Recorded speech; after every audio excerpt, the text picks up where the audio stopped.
Welcome to V3 news. లక్ష్యం సమాజహితం. నేను మీ కావ్య. ముందుగా హెడ్లైన్స్ చూద్దాం.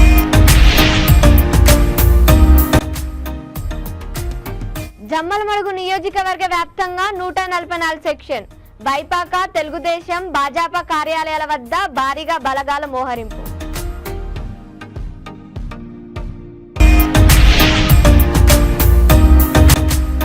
తడిసిన వడ్లను యుద్ధ ప్రతిపాదనగా కొనుగోలు చేయాలి. బీజేపీ పెద్దపల్లి జిల్లా అధ్యక్షులు చంద్రుపట్ల సునీల్ రెడ్డి ప్రభుత్వానికి డిమాండ్.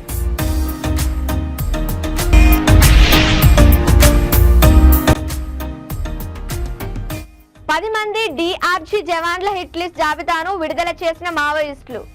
తగు చర్యలు తప్పవని సిపిఐ మావోయిస్టు పార్టీ హెచ్చరిక. వైఎస్ఆర్ జిల్లా జమ్మలమడుగు నియోజకవర్గ వ్యాప్తంగా 144 సెక్షన్ కొనసాగుతుంది. డిఎస్పీ యశ్వంత్ ఆధ్వర్యంలో పరిస్థితిని పర్యవేక్షిస్తున్నారు. వైపాక తెలుగుదేశం భాజపా కార్యాలయాల వద్ద భారీగా జ్వలగాలను మోహరించారు. జమ్మలమడుగు మండలం దేవగుడిలో ఆదినారాయణ రెడ్డి, భూపేష్ రెడ్డి నివాసాలతో పాటు ఎర్రగుంట్ల మండలం నిడిజివ్విలో ఎమ్మెల్యే సుధీర్ రెడ్డి ఇంటి వద్ద పోలీస్ పికెట్ ఏర్పాటు చేశారు.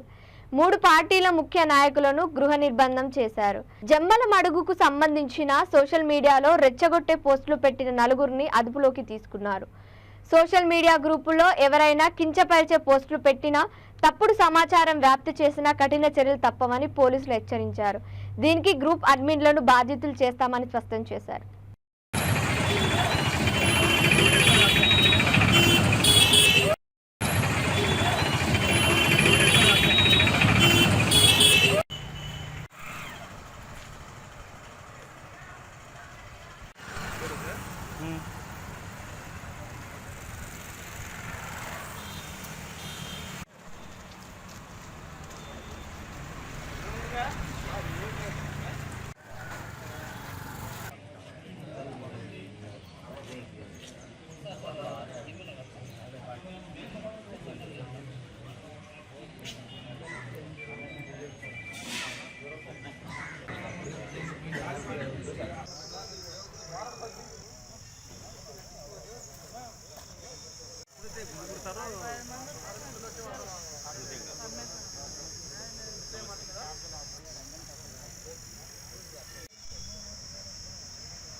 పెద్దపల్లి జిల్లా మంతని పట్టణంలోని వ్యవసాయ మార్కెట్ను బీజేపీ పెద్దపల్లి జిల్లా అధ్యక్షులు చంద్రుపట్ల సునీల్ రెడ్డి సందర్శించి రైతుల సమస్యలను అడిగి తెలుసుకున్నారు.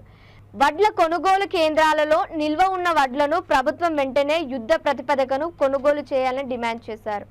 పంట చేతికి వచ్చిన సమయంలో అకాల వర్షాల వల్ల రైతులు తీవ్రంగా నష్టపోతున్నారని, రానున్న రోజుల్లో మరిన్ని వర్షాలు కురిసే అవకాశం ఉండటం వలన వడ్ల కొనుగోలు కేంద్రాలలో ఉన్న వడ్లను వెంటనే కొనుగోలు చేయాలని ప్రభుత్వాన్ని కోరారు. గతంలో కాంగ్రెస్ ఇచ్చిన హామీ ప్రకారం రైతులకు అదనంగా 500 రూపాయల బోనస్ ఇవ్వాలని, వడ్లకు ఇచ్చే ధరకు గ్రేడ్ సిస్టమ్ లేకుండా ఇవ్వాలని డిమాండ్ చేశారు.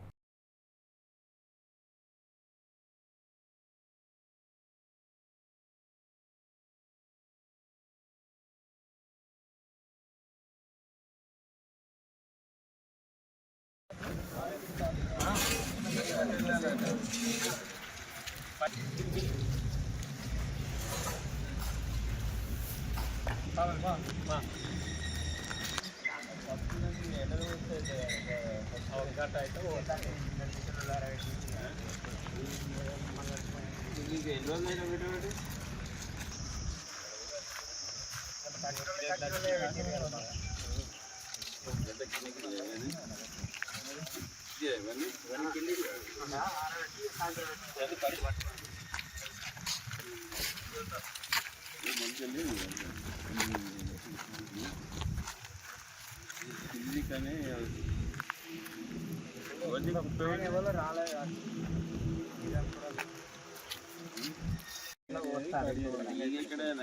3-4 రోజులు ఫుల్ వర్షం వచ్చింది మళ్ళీ గడబడేది.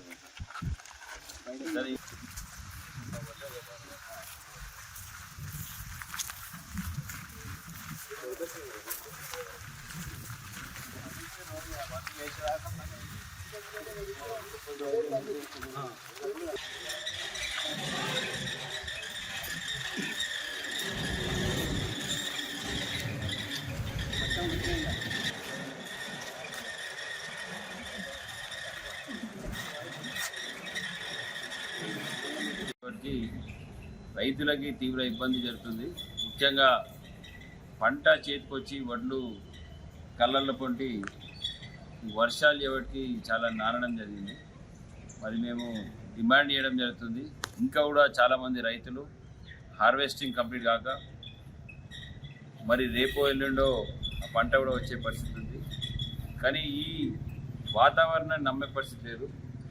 3-4 రోజులు కూడా మళ్ళీ వర్ష సూచన ఉన్నది, సైక్లోన్స్ తర్వాత భారీ వర్ష సూచన ఉంది. కాబట్టి మరి ఇక్కడున్న అధికారులకి గవర్నమెంట్కి మేము చెప్పేది ఏంటంటే ఇది ఒక యుద్ధ ప్రతిపాదన లెక్క తీసుకొని ఎక్కడైతే రైతులు కళాల పోటీ వడ్లు వచ్చిందో ఇమ్మీడియట్గా తక్షణమే కళాలన్నీ కూడా హై ప్రయారిటీతోని వాళ్ళ కళాలన్నిటి కూడా ఈ 1-2 డేస్లోనే మొత్తం టోటల్గా కంప్లీట్ చేయాల్సిందిగా మేము డిమాండ్ చేస్తున్నాం.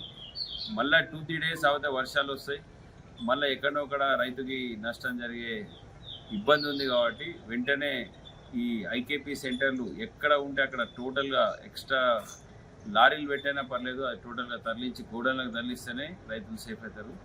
దాంతోపాటు మరి గతంలో కాంగ్రెస్ గవర్నమెంట్ 500 రూపాయలు బోనస్ ఇస్తా అని చెప్పడం జరిగింది రైతులకి. మరి కాంగ్రెస్ గవర్నమెంట్ వచ్చిన తర్వాత వెంటనే అది అమలు చేస్తా అని చెప్పడం జరిగింది. మేము డిమాండ్ చేస్తున్నాం. బీజాపూర్ 10 మంది డిఆర్టీ పోలీసుల హిట్ లిస్ట్ జాబితాను మావోయిస్టు పోస్టర్ల లేఖ ద్వారా విడుదల చేశారు. అమాయక గ్రామస్తులను, కూలీలను కూడా పోలీసు బెదిరించినట్లు మావోయిస్టులు ఆ పోస్టర్లలో పేర్కొన్నారు. బైరంగఢ్లో నూతనంగా నిర్మిస్తున్న వంతెన పనులను ఆపివేసి ఎవరి ఇళ్లకు వాళ్ళు సురక్షితంగా పోవాలని లేదా తగు చర్యలు తప్పవని సిపిఐ మావోయిస్టు పార్టీ హెచ్చరించింది. ప్రభుత్వ భవనాల గోడలపై మావోయిస్టులు ప్రజాస్వామ్య వ్యతిరేక నినాదాలు రాశారు. చెట్లకు కరపత్రాలు అతికించారు. ఛత్తీస్గఢ్లోని బీజాపూర్ జిల్లాలోని ఓ గ్రామంలో మావోయిస్టులు ప్రభుత్వ భవనాల గోడలపై త్రివర్ణ పతాకాలతో నల్ల రంగుతో ప్రజాస్వామ్యానికి వ్యతిరేకంగా నినాదాలు రాశారు.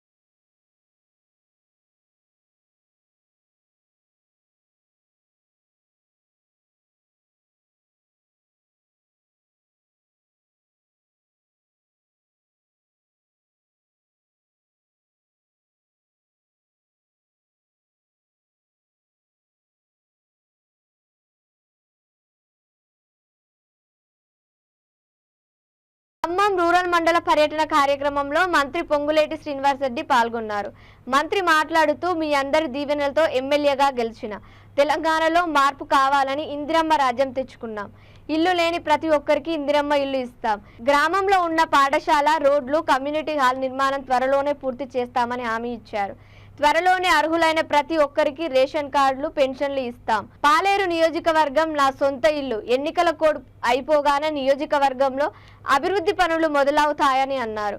భవిష్యత్తులో ఏ సమస్య వచ్చినా ఇందిరమ్మ కమిటీ ద్వారా నాకు తెలియజేయండి. ప్రజలందరూ సంతోషంగా ఉండాలని మీ పెద్ద కొడుకుగా పనిచేస్తున్నానని అన్నారు.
వచ్చినటువంటిది ఎన్నికలు అయిపోయిన తర్వాత ఎందుకు వచ్చామంటే కష్టంలో నేను నిలబడతానని ఆ రోజు చెప్పాను.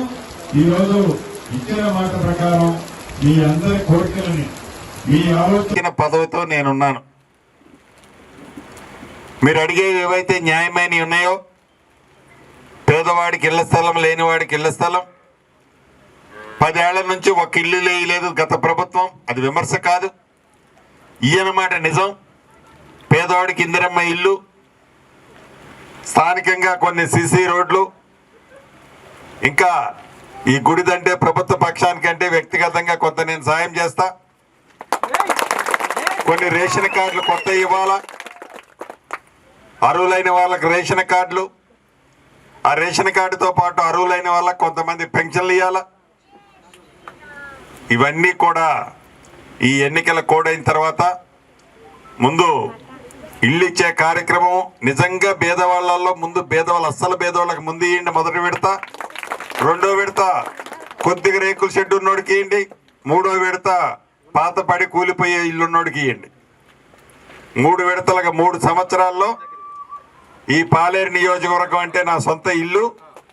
ఈ సొంత ఇంటిలో రాబోయే 3 సంవత్సరాల్లో ఏ తండాకి పోయినా, ఏ గూడానికి పోయినా, ఏ ఊరికి పోయినా, ఏ వార్డుకి పోయినా ఇల్లు లేదు అనకుండా ఉండే విధంగా, ఇల్లు లేని పేదవాడు ఉండే విధంగా ఇల్లు ఇచ్చే కార్యక్రమాన్ని తప్పకుండా నేను చేపడతానని మీ అందరికీ మనస్ఫూర్తిగా తెలుపుతూ, ఏవైతే ఇప్పుడు చెప్పానో ఈ 3-4 కార్యక్రమాలు అవి చేసే బాధ్యత వాళ్ళు చేయలేదు, వీళ్ళు చేయలేదు అనను.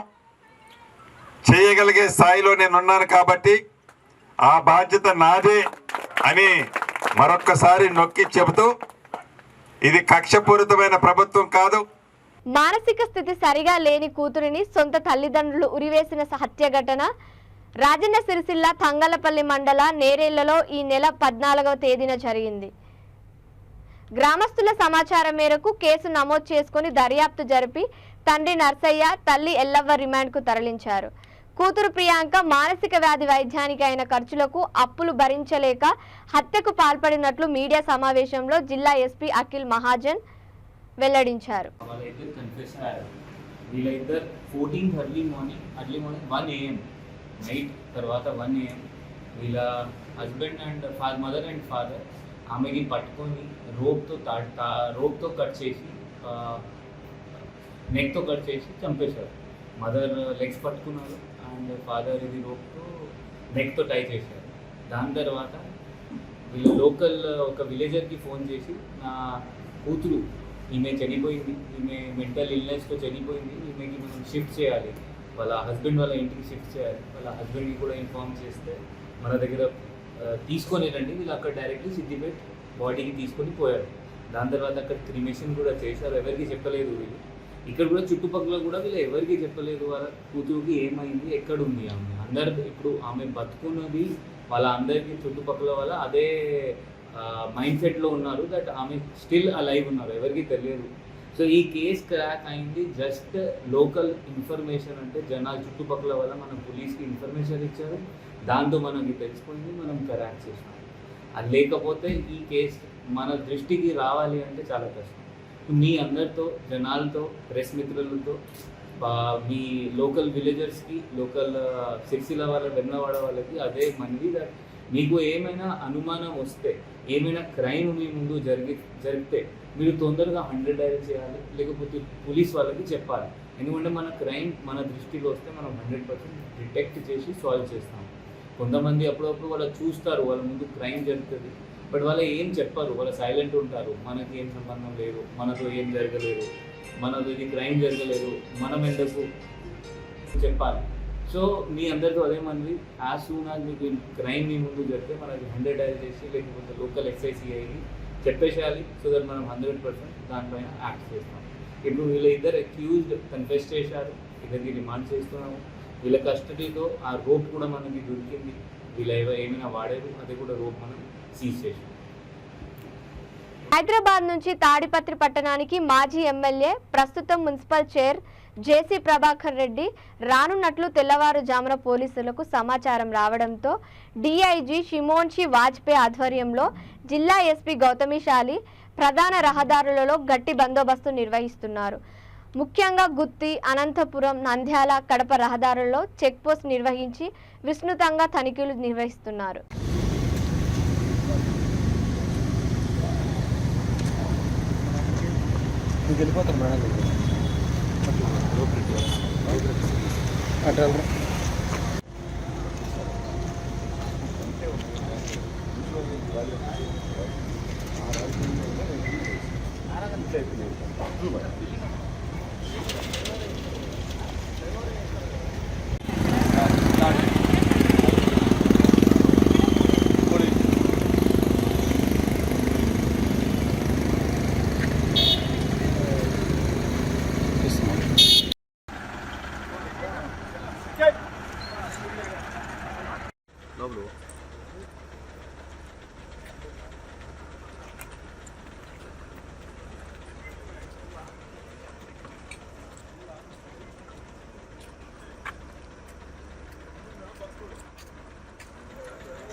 ఎన్నికల్లో వైకాపాకు 25 అసెంబ్లీ స్థానాలు కూడా దక్కవని ఉండి తెదేపా అభ్యర్థి రఘురామకృష్ణంరాజు జోష్యం చెప్పారు.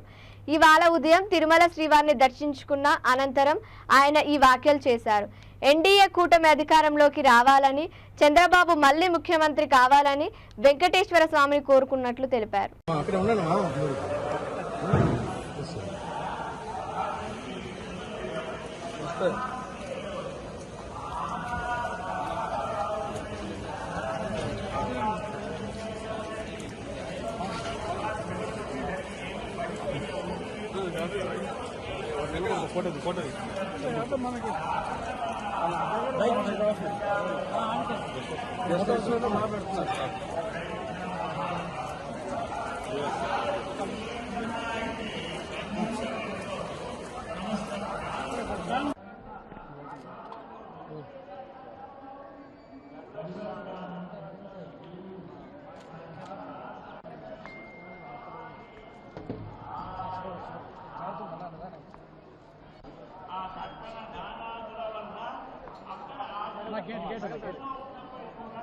ఫోన్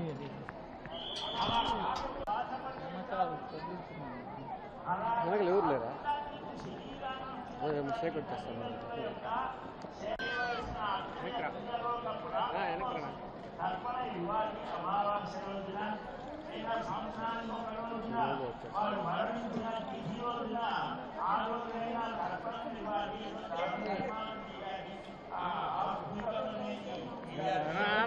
ఆడ ఉన్నా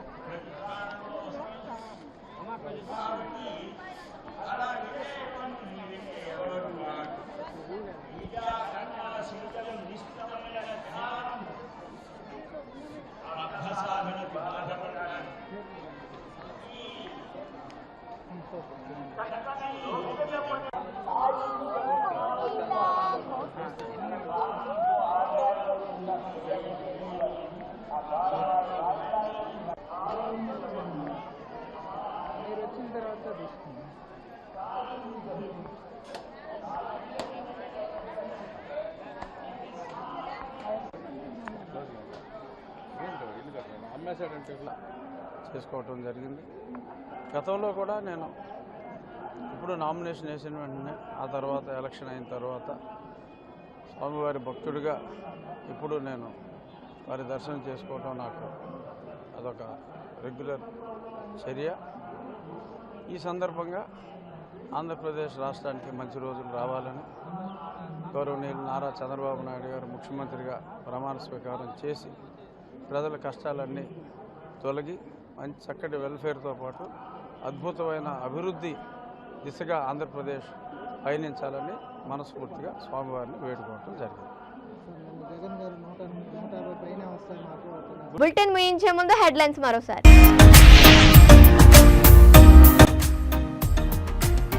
జమ్మలమడుగు నియోజకవర్గ వ్యాప్తంగా 144 సెక్షన్ వైపాక తెలుగుదేశం భాజపా కార్యాలయాల వద్ద భారీగా బలగాల మోహరింపు.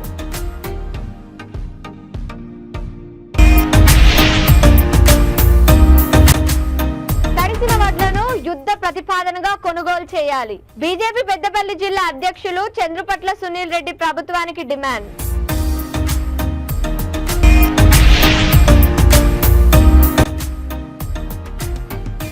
పది మంది DRG జవాన్ల హిట్ లిస్ట్ జాబితాను విడుదల చేసిన మావోయిస్టులు. తగు చర్యలు తప్పవని సిపిఐ మావోయిస్టు పార్టీ హెచ్చరిక. ఇవి ఇప్పటి వరకు ఉన్న అప్డేట్స్. మరిన్ని అప్డేట్స్ కోసం చూస్తూనే ఉండండి V3 న్యూస్. లక్ష్యం సమాజహితం.